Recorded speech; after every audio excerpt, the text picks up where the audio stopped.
Сәлем баршаңызға. Бүгін өте дәмді болып шығатын екі түрлі коктейль дайындайтын боламыз.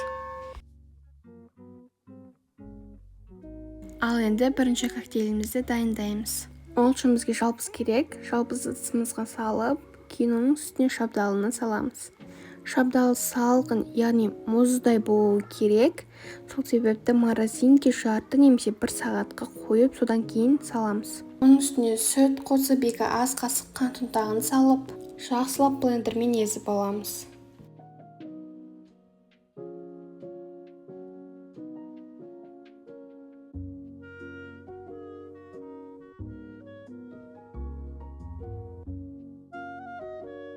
Жақсылап езгеннен кейін оның үстіне 3-4 қасық пломбир балмұздағын салып, тағы жақсылап блендермен езіп алатын боламыз.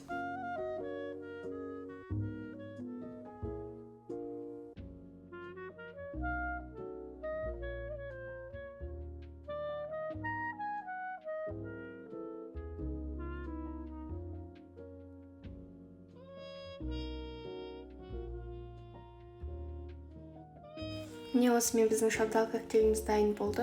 Өте дәмді әрі пайдалы коктейль. Ал енді екінші коктейлімізді дайындаймыз. Алдымен ыдысымызға пломбир балмұздағын қосамыз.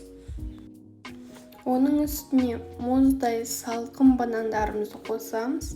Банандар морозилкеде кемінде жарты немесе 1 сағат тұру керек. Енді оның үстіне салқын сүтімізді қосып, оның үстіне қант ұнтағы мен какаомызды қосып, жақсылап блендермен езіп араластырып аламыз. Какаоның сапалы түрін пайдаланыңыздар, себебі какаоның қышқыл дәмі шықпауы тиіс.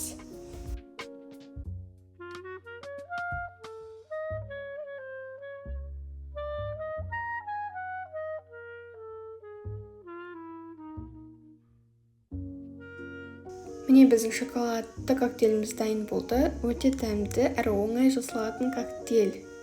Сіздерге ұнады деген ойдамын. Егер ұнаса лайк басып тіркеліп кетіңіздер. Сіздермен болған Сымбат.